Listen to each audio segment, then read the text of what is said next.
Bismillahirrahmanirrahim. Ila qawlihi rahimahullahu ta'ala. Fayanbaghi lil mu'min an yakuna ala nihayatil ihtiraz minha wa fi ghayatil bu'di anha wa in asaba minha shay'an falyubadir bit taubah minhu ila Allah fa innahu ta'ala yaqbalu taubata an ibadihi wa ya'fu anis sayyi'at wa ya'lamu ma taf'alun. Oleh karena itu, ini masih kelanjutan pembahasan sebelumnya. Oleh karena itu, bagi seorang mukmin seharusnya sangat berhati-hati dari yang namanya dosa dan sangat menjauhinya. Seandainya nanti dia mengerjakan terjatuh ke dalam dosa, maka hendaklah dia bersegera untuk bertaubat kepada Allah Subhanahu wa taala. Karena Allah Subhanahu wa ta'ala menerima taubat dari hambanya dan memaafkan kesalahan-kesalahan hambanya, dan Allah maha mengetahui apa yang kalian kerjakan. Wa man lam yatub fa ulaika humuz zalimun zalamu anfusahum fa'araduha li sukhtillah bil wuqu'i fi ma'siyatihi ثم بالإصرار عليها بتركهم التوبة منها التي أمرهم ربهم بها ووعدهم بقبولها ووصف نفسه بذلك. Tapi kalau dia tidak mau bertobat, maka merekalah orang-orang yang tergolong orang-orang yang zalim, menzalimi diri mereka sendiri, menginginkan kemurkaan Allah karena telah terjatuh ke dalam maksiat, kemudian terus melakukan maksiat itu, tidak mau bertobat. Nah, itu kena kemurkaan Allah. Padahal Allah Subhanahu wa ta'ala memerintahkan kita untuk bertaubat dan menjanjikan akan menerima taubat kita. Memang seperti itulah Allah mensifati dirinya, yaitu Maha Penerima Taubat. Faqala ta'ala ghafiril dzambi wa qabilit taubi syadidil iqab la ilaha illahu ilaihil masir. Allah berfirman, dialah yang mengampuni dosa-dosa, yang menerima taubat, yang memiliki siksa yang sangat keras, yang memiliki rahmat yang sangat luas. Tidak ada Tuhan selain Dia, kepadanya lah nanti kita akan kembali.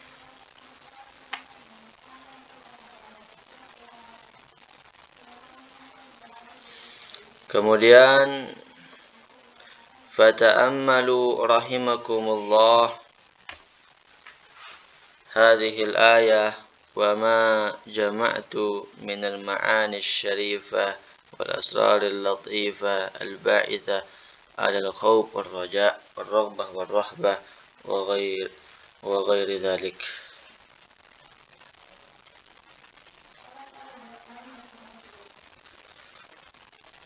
Renungkanlah, wahai hamba Allah, ayat tadi yang telah disebutkan itu.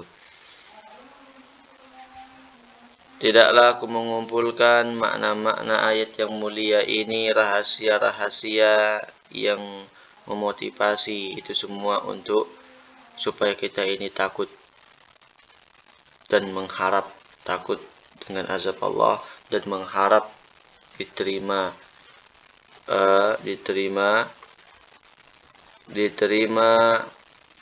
taubat kita itu.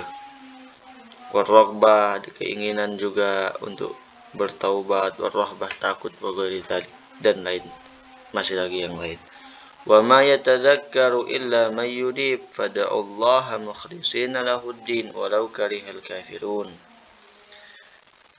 Tidaklah tidak bermanfaat peringatan itu kecuali orang-orang yang bertaubat. Tersembahlah Allah dalam keadaan ikhlas, sekalipun orang-orang kafir tidak menyukainya.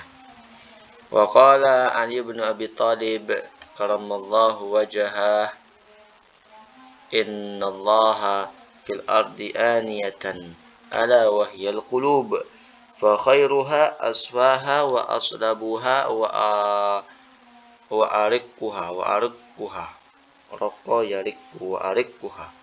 Thumma fassara dzalika faqala asfaha fil yaqin wa aslabuha fid din wa ariquha 'alal mu'minin. Sayyidina Ali karramallahu wajhah pernah berkata, Allah itu di bumi ini memiliki bejana, memiliki wadah. Tahukah kalian apa wadahnya itu? Yang dimaksud adalah hati. Nah, kemudian sebaik-baik hati adalah yang paling bersih, yang paling teguh, dan yang paling lembut. Kemudian apa maksudnya yang paling bersih, yang paling teguh, yang paling lembut? Maksudnya adalah paling bersih, paling murni dalam keyakinan, paling teguh dalam agama, paling lembut dengan orang-orang beriman yang lainnya. Itu.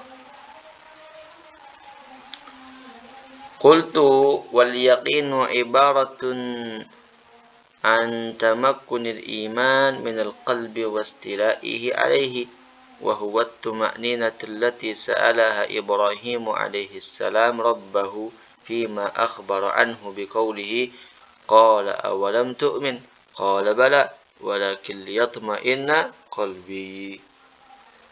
Menurut saya, kata Imam Abdullah Al-Haddad, keyakinan itu, kata beliau, ibarat kekuatan iman di dalam hati. Kekuatan iman di dalam hati artinya ketenangan. Itu ya keyakinan. Yang mana ketenangan ini juga, tumakninah itu, pernah diminta oleh Nabi Allah Ibrahim alaihissalam. Beliau minta kepada Allah, keterangan itu ada di dalam Al-Quran. Qala awalam tu'min, kata Allah, apakah kamu belum yakin? Qala bala walakin liyatma'inna qalbi. Saya yakin ya Allah, akan tetapi untuk supaya hatiku ini menjadi tenang. Nah, ini ada ceritanya di ayat ini. Nanti dicari. Fabana min hadza anna al-yaqina ghayatul iman wa nihayatuhu.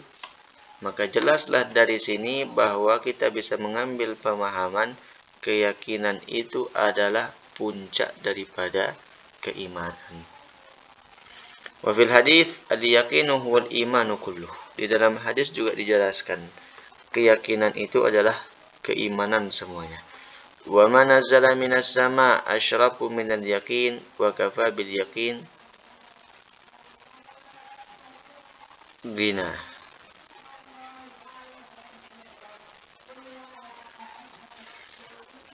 Wa qala aidan alaihi salatu wassalam sallallahu al-yaqin wal afiyah fa innahu ma utiya ahadun ba'dal yaqin afdala minal afiyah. Kemudian tidak ada yang turun dari langit yang lebih mulia daripada keyakinan itu. Cukuplah kalau orang sudah memiliki keyakinan, dia merasa kaya. Dan juga Nabi Shallallahu Alaihi Wasallam bersabda, mintalah kepada Allah keyakinan dan kesehatan. Karena tidak ada seorang pun yang diberikan oleh Allah yang lebih afdal daripada keyakinan, daripada keyakinan itu. Wa amma as-salabah fid din fahiyal quwwah fihi.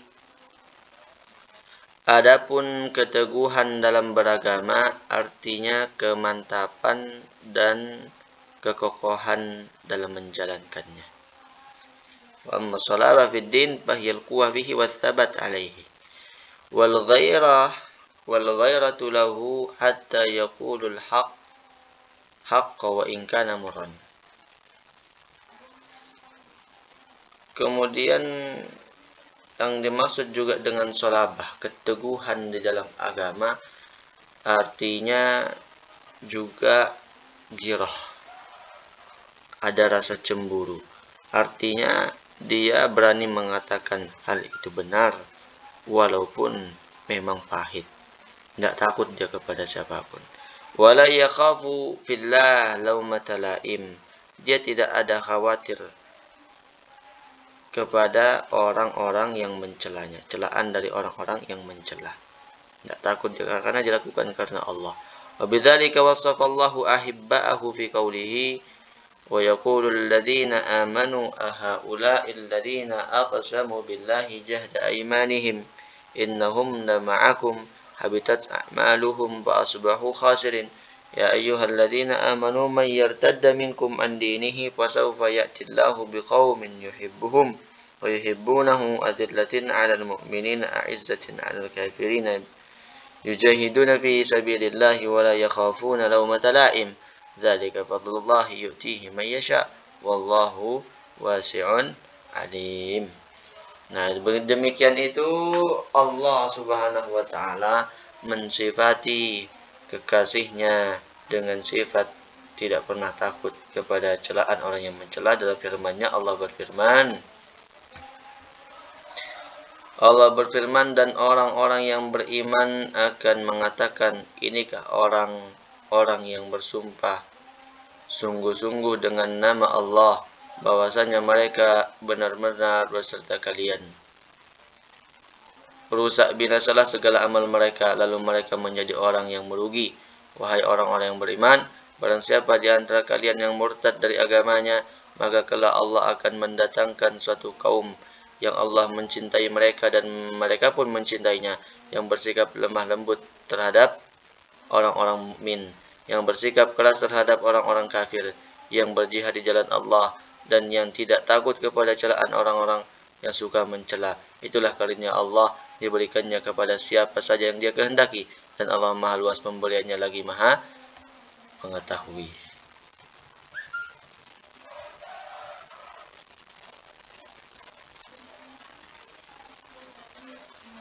Wa bidzalika wasafa Rasulullah sallallahu alaihi wasallam Umar bin al-Khattab radhiyallahu anhu faqala fihi aqwakum fi dinillah Umar qauluhu al-haq wa ma lahu fin nasi min sadiqin. Nah, dalam hal ini tentang masalah keteguhan dalam agama, itu juga Rasul pernah mensifati sahabatnya Umar bin Khattab dengan hal itu. Rasul mengatakan tentang Umar, yang paling kuat di antara kalian dalam menjalankan agama Allah adalah Umar. Ucapannya Umar itu benar. Karena itu dia tidak punya teman di antara orang-orang banyak. Karena perkataannya yang selalu benar. Apa yang benar dikatakan benar, yang salah dikatakan salah. Walau kana murran. Wa qad kana radhiyallahu anhu min aslabil mu'minina fi dinillah wa ashaddihim akhdan bihi fi haqqi nafsihi wa fi haqqi ghairihi hatta sarat al-amthal tudribu bihi fi adlihi wa amarahu bil ma'ruf wa nahahu 'anil munkar wa qiyamuhu bil haqq 'alal qarib wal ba'id radhiyallahu anhu wa an ashabi Rasulullah sallallahu alaihi wasallam ajma'in.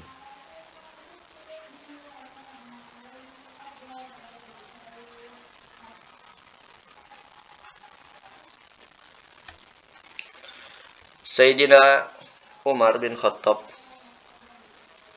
adalah orang yang beriman, termasuk orang yang beriman yang paling kuat dalam menjalankan agama ini, dan paling keras mengambil hak untuk dirinya dan untuk orang lain diperlakukan sama. Sampai Umar bin Khattab ini menjadi pelajaran perumpamaan dalam keadilannya, saking adilnya beliau. Dan dalam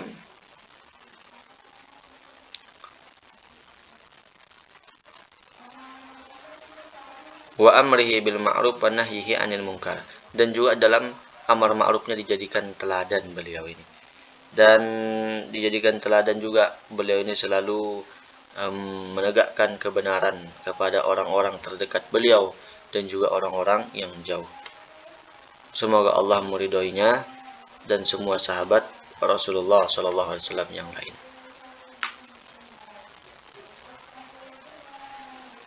Sampai di sini dulu. Wa amar riqah. Allah Subhanahu wa taala a'lam.